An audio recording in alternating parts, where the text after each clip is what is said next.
പെൺകുട്ടികൾ മൻകാനലഹു സലാസു ബനാത്തിൻ, പെൺമക്കളെ വളർത്തുന്നത് വലിയൊരു ചാലഞ്ചാണ് ഇന്നത്തെ കാലഘട്ടത്തിൽ. അവർ ഹൈസ്കൂൾ പ്രായക്കായി കഴിഞ്ഞാൽ ഒരു +1 +2 ഡിഗ്രിയിലൊക്കെ പോകുന്ന സമയമായാൽ പാപ്പമാർക്ക് ഉപ്പമാർക്ക് ബേജാറാണ്, ടെൻഷനാണ്. നമ്മുടെ മക്കളാരെങ്കിലും വഴിപഴപ്പിച്ച് കൊണ്ടുപോകുമോ, കുട്ടികൾക്ക് എന്തെങ്കിലും സംഭവിക്കുമോ, എവിടെ കൊണ്ടുപോയി വളർത്തും, എങ്ങനെ ഇവരെ പഠിപ്പിക്കും.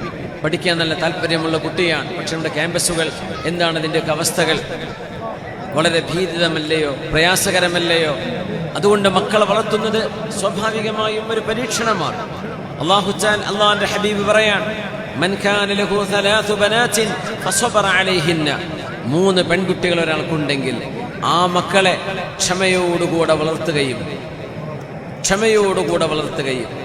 വഅത്അമഹുന്ന, അവർക്ക് ഭക്ഷണം വാങ്ങിച്ചു കൊടുക്കുകയും വസഖാഹുന്ന, അവർക്ക് കുടിക്കാൻ കൊടുക്കുകയും വകസാഹുന്ന മിൻ ജിദ്ദതിഹി, തൻ്റെ ഹലാലായ സമ്പത്തിൽ നിന്ന്, മിൻ ജിദ്ദതിഹി, സമ്പത്തിൽ നിന്ന് ആ മക്കൾക്ക് വസ്ത്രം വാങ്ങിച്ചു കൊടുക്കുകയും ചെയ്താൽ കുന്ന ലഹു ഹിജാബൻ മിനൻ നാരി യൗമൽ ഖിയാമ, അന്ത്യനാളിൽ ഈ 3 മക്കളും പിതാവിന് നരകത്തിൽ നിന്ന് തടയാവുന്ന, നരകത്തിൽ നിന്ന് മറയായി വരുമെന്ന് നബിയുനാ റസൂലുള്ളാഹി സ്വല്ലല്ലാഹു അലൈഹി വസല്ലം.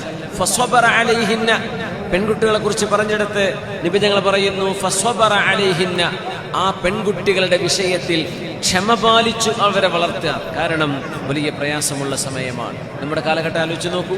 മുമ്പും അങ്ങനെയാണ്, ഇപ്പോഴും അങ്ങനെയാണ്. മുമ്പുള്ള പോലെയുള്ള പേടിയല്ല ഇന്നത്തേത് ദാരിദ്ര്യത്തിന്റെ പേടിയല്ല.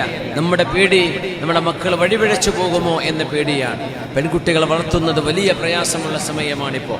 പെൺമക്കൾ അവരാലോചിക്കണം അവരുടെ ഉമ്മമാരുടെയും ഉപ്പമാരുടെയും കൽബുകളിലെ ടെൻഷൻ എത്രയാണ് എന്ന്. അതുകൊണ്ട് 3 പെൺമക്കളുള്ള ആളുകൾ സ്വർഗത്തിലേക്ക് പോകാനുള്ള താക്കോല് കയ്യിൽ കിട്ടിയെന്ന് മനസ്സിലാക്കിക്കോളും. ആ മക്കളെ വളർത്തിയാൽ കൂലിയാണ്. നരകത്തിൽ നിന്ന് മറയാണെന്ന് നബിയുനാ റസൂലുള്ളാഹി സ്വല്ലല്ലാഹു അലൈഹി വസല്ലം. പെൺകുട്ടികൾ മൻ കാന ലഹു സലാസു ബനാത്തിൻ, പെൺമക്കളെ വളർത്തുന്നത് വലിയൊരു ചാലഞ്ചാണ് ഇന്നത്തെ കാലഘട്ടത്തിൽ. അവർ ഹൈസ്കൂൾ പ്രായക്കായി കഴിഞ്ഞാൽ ഒരു +1 +2 ഡിഗ്രിയിലൊക്കെ പോകുന്ന സമയമായാൽ പാപ്പമാർക്ക് ഉപ്പമാർക്ക് ബേജാറാണ്, ടെൻഷനാണ്. നമ്മുടെ മക്കളാരെങ്കിലും വഴിപഴപ്പിച്ച് കൊണ്ടുപോകുമോ, കുട്ടികൾക്ക് എന്തെങ്കിലും സംഭവിക്കുമോ, എവിടെ കൊണ്ടുപോയി വളർത്തും, എങ്ങനെ ഇവരെ പഠിപ്പിക്കും. പഠിക്കാൻ നല്ല താല്പര്യമുള്ള കുട്ടിയാണ്, പക്ഷെ നമ്മുടെ ക്യാമ്പസുകൾ എന്താണ് അതിൻ്റെയൊക്കെ അവസ്ഥകൾ? വളരെ ഭീതിതമല്ലയോ, പ്രയാസകരമല്ലയോ? അതുകൊണ്ട് മക്കളെ വളർത്തുന്നത് സ്വാഭാവികമായും ഒരു പരീക്ഷണമാണ്. അള്ളാഹുവിന്റെ ഹബീബ് പറയാൻ, മൻ കാന ലഹു സലാസു ബനാത്തിൻ ഫസബറ അലൈഹിന്ന, 3 പെൺകുട്ടികൾ ഒരാൾക്കുണ്ടെങ്കിൽ ആ മക്കളെ ക്ഷമയോടുകൂടെ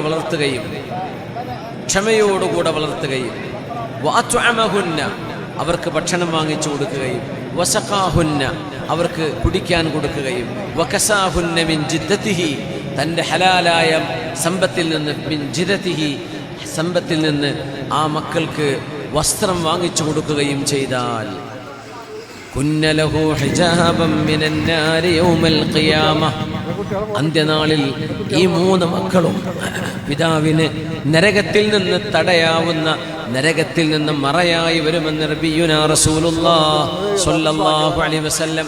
ഫസ്വബറ അലൈഹിന്ന, പെൺകുട്ടികളെ കുറിച്ച് പറഞ്ഞെടുത്ത് നബി തങ്ങൾ പറയുന്നു, ഫസ്വബറ അലൈഹിന്ന, ആ പെൺകുട്ടികളുടെ വിഷയത്തിൽ ക്ഷമ പാലിച്ചു അവരെ വളർത്തുക. കാരണം വലിയ പ്രയാസമുള്ള സമയമാണ്. നമ്മുടെ കാലഘട്ടം ആലോചിച്ച് നോക്കൂ. മുമ്പും അങ്ങനെയാണ്, ഇപ്പോഴും അങ്ങനെയാണ്. മുമ്പുള്ള പോലെയുള്ള പേടിയല്ല ഇന്നത്തേത് ദാരിദ്ര്യത്തിന്റെ പേടിയല്ല. നമ്മുടെ പേടി നമ്മുടെ മക്കൾ വഴിപിഴച്ചു പോകുമോ എന്ന പേടിയാണ്. പെൺകുട്ടികളെ വളർത്തുന്നത് വലിയ പ്രയാസമുള്ള സമയമാണിപ്പോൾ. പെൺമക്കൾ അവരാലോചിക്കണം അവരുടെ ഉമ്മമാരുടെയും ഉപ്പമാരുടെയും കൽബുകളിലെ ടെൻഷൻ എത്രയാണ് എന്ന്. അതുകൊണ്ട് 3 പെൺമക്കളുള്ള ആളുകൾ സ്വർഗത്തിലേക്ക് പോകാനുള്ള താക്കോല് കയ്യിൽ കിട്ടിയെന്ന് മനസ്സിലാക്കിക്കോളും. ആ മക്കളെ വളർത്തിയാൽ കൂലിയാണ്.